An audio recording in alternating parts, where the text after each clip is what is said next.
Alors la première étape en fait, ça a été quoi?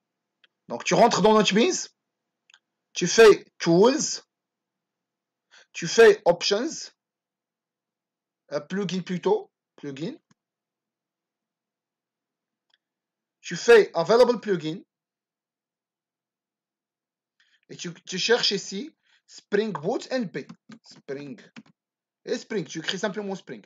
Alors, normalement, lui, il a déjà installé, mais pour vous, vous allez avoir quoi ici? Spring Boot NP. Tu le coches et tu fais ici Install. Next, next, next, finish. Par la suite, il va vous demander de redémarrer le projet, de redémarrer NetBeans. Redémarre NetBeans, il n'y a pas de problème. L'étape suivante, c'est quoi? C'est d'installer Xampp. Alors, comment on va installer Xampp? En parallèle, on va installer Xampp. Alors, directement, c'est simple. Il suffit d'écrire sur NetBeans, sur Google, download Xampp. Ça, c'est notre base de données. Donc, c'est le premier lien. Tu rentres dans le premier lien, tu vas voir ça. Tu fais download et next, finish, tu l'installes. Alors, il est là, tu le download. Et en parallèle, on va revenir à NetBeans. En parallèle, en attendant que ça se télécharge. Donc, on va revenir à NetBeans. Alors, une fois qu'on a installé le plugin de Spring, je vais créer un nouveau projet file.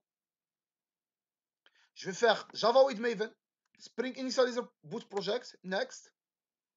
Je sais pas, ma.ifa. Alors, le mot projet, c'est TP1 par exemple. TP1. Next, finish. Next. Alors, je vais choisir trois choses. Web, MySQL, GPA. Par la suite, MySQL. Non. MySQL. Je le coche. Et GPA.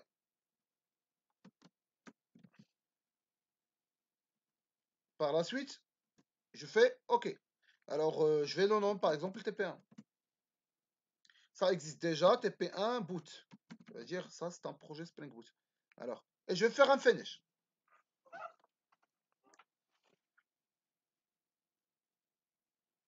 Alors, voilà. Alors, je vais ignorer un petit peu le projet de Wilaya. Alors, j'aurai mon projet comme ça. Il est là. Alors, normalement, j'aurais pas ça. Normalement, j'aurais pas ça. J'aurais des problèmes avec ce projet. Alors, mais j'aurais simplement la partie other source. Les autres, dans un premier temps, ils vont être cachés. Et la première fois, je vais rentrer dans other source. Je sélectionne. Je sélectionne resources. Je sélectionne application properties.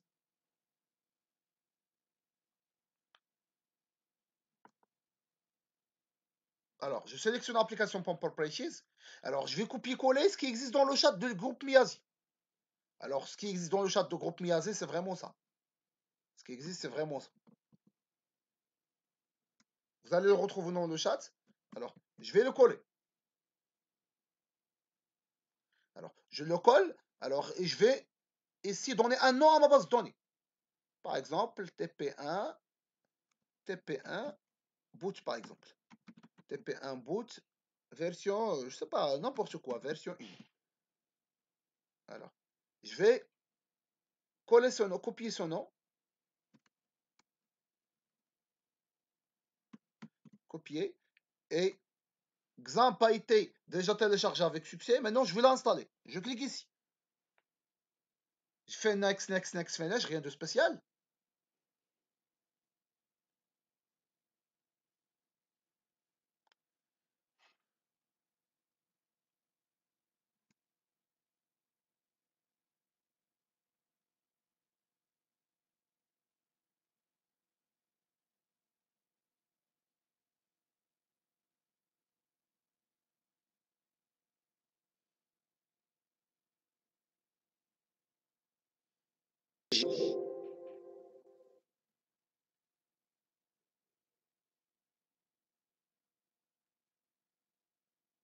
Alors, next.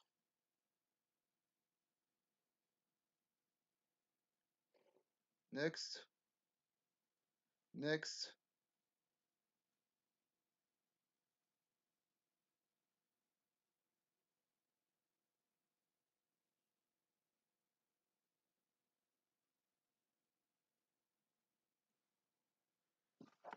Alors maintenant, alors next.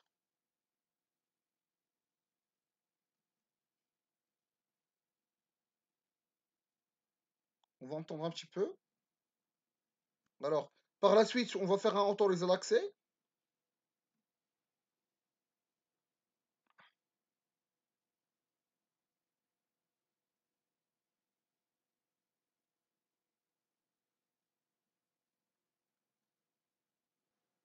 On va faire un finish. Et on va y avoir notre base de données. Alors, notre base de données, elle est là. Donc, il suffit de la lancer. Alors, on va la lancer pour créer notre base de données. Alors, je vais lancer Apache. Et je vais lancer MySQL. Je vais lancer la partie administrateur. Alors, je dois autoriser. Et je dois lancer la partie administrateur de MySQL. Alors, on va fermer les onglets. Alors, ça, c'est notre base de données. Alors, je vais faire une nouvelle base de données.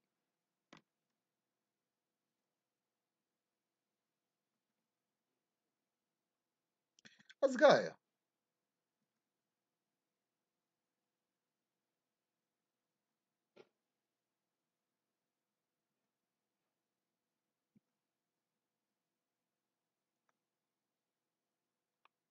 Donc,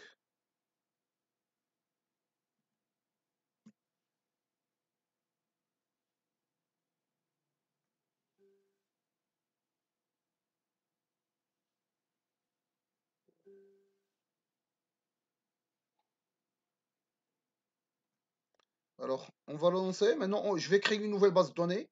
New database. Oui, on est en train d'enregistrer. Alors, je vais créer ma base de données, nom de la base de données. Je vais coller le nom de la base de données. Alors, non. Alors, je vais coller le nom de la base de données ici. Alors, ça s'appelle TP1 boot version 1. Donc, je vais m'intéresser. Alors, alors. هذاك برايم مزقاف حاجة.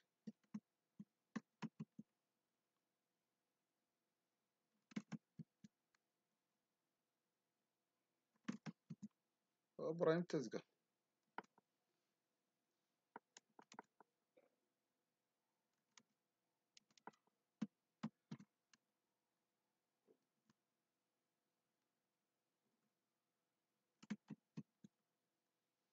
Donc, je vais créer ma base de données.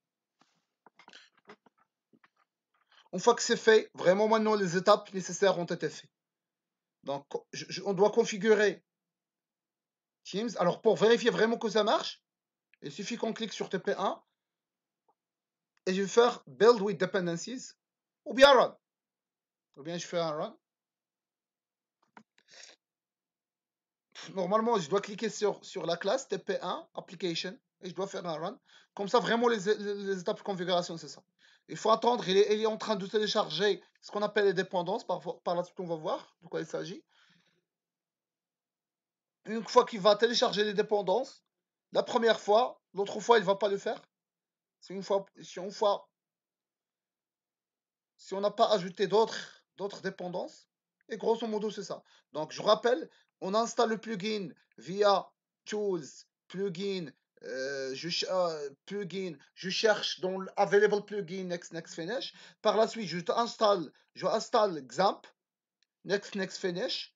Dans la partie Other Resources du projet nouvellement créé, on va coller ce qui existe dans l'application POM Properties. Je vais ici écrire le nom de ma base de données. Et une fois l'exemple est installé, je vais créer une base de données qui porte le même nom via run et l'admin ici. Une fois que je lance l'admin, j'aurai l'accès à cette interface. Je clique sur nouvelle base de données, je sélectionne done et je fais un créer. Il va automatiquement être créé. Donc, grosso modo, c'est ça l'étape de configuration.